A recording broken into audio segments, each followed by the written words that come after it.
வணக்க மக்களே, இன்னைக்கு நம்ம என்ன பார்க்க போறோம்னா, கண் இமைக்கும் நேரத்தில் பாய்ந்த ரோஹித் சர்மா ஆட்டத்தை மாற்றிய சம்பவம். அதாவது இங்கிலாந்துக்கு எதிரான இரண்டாவது டெஸ்ட் போட்டியில் ரோஹித் சர்மா பிடித்த ஒரு கேட்ச் ஆனது ஆட்டத்தின் போக்கையை தலைகீழாக மாற்றிவிட்டது. முதல் டெஸ்ட் போட்டியில் இங்கிலாந்து அணி வெற்றி பெற்ற நிலையில் இரண்டாவது டெஸ்ட் போட்டியில் இங்கிலாந்தின் தோல்வியை தவிர்க்க போராடியும் வந்தார்கள். இந்த போட்டியில் டாஸை வென்ற இந்திய அணி முதல் இன்னிங்ஸில் ஜெய்ஸ்வாலின் அபார இரட்டை சதத்தால் 396 ரன்களையும் குவித்தது.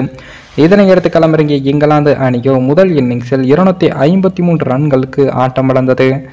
அதே போல பும்ரா அபாரமாக பந்து வீசி 6 விக்கெட்டுகளையும் கைப்பற்றினார். இதனையடுத்து 143 ரன்கள் முன்னிலை பெற்ற இந்திய அணி இரண்டாவது இன்னிங்ஸில் விளையாடியது. இதில் 143 ரன்கள் முன்னிலை பெற்று அபார ஆட்டத்தை வெளிப்படுத்தினார்கள். இதன் மூலம் இந்திய அணி 255 ரன்கள் எடுத்து அனைத்து விக்கெட்டுகளையும் இழந்தது. இதனால் 399 ரன்கள் எடுத்தால் வெற்றி என்ற இலக்குடன் இங்கிலாந்து அணி கடைசி இன்னிங்ஸில் விளையாடியது. இங்கிலாந்து பேஸ்பால் என்ற அபாரமான ஆட்டத்தை வெளிப்படுத்துவதால் இந்த இலக்கு போதுமா என ரசிகர்கள் மத்தியில் அச்சம் ஏற்பட்டது.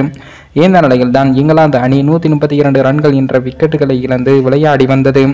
அப்போது ஆலிபோப் களத்தில் 23 ரன்கள் எடுத்திருந்தார். ஆலிபோப்பின் விக்கெட்டை வீழ்த்த வேண்டிய நெருக்கடியில் இந்திய அணியும் இருந்தது.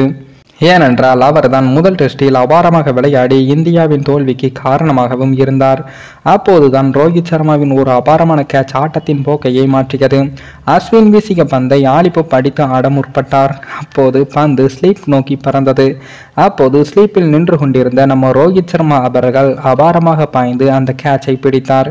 இதன் மூலம் இந்திய வீரர்கள் இந்த விக்கெட்டை கொண்டாடினார்கள். ரோஹித் சர்மா இந்த கேட்சை பிடிக்க 0.45 நொடிகளை எடுத்துக்கொண்டு உள்ளார். இதன் மூலம் இங்கிலாந்து அணியின் சரிவும் தொடங்கியது. அடுத்தடுத்து இங்கிலாந்து வீரர்களின் விக்கெட்டுகளை இந்திய வீரர்கள் எடுக்க ஒரு வழியாக இங்கிலாந்து அணியும் படுதோல்வியை சந்தித்து உள்ளது. மேலும் இந்த வீடியோ ஏதோ ஒரு விதத்தில் உங்களுக்கு பிடித்திருக்கும் என்று நினைக்கிறேன். நம்ம சேனலுக்கு புதிதாக வீடியோ பார்க்கிறீர்கள் என்றால் மறக்காமல் சப்ஸ்கிரைபர் செய்துவிட்டு பாருங்கள். இன்னொரு வீடியோவில் சந்திக்கும் வரை நான் உங்கள் தமிழ்.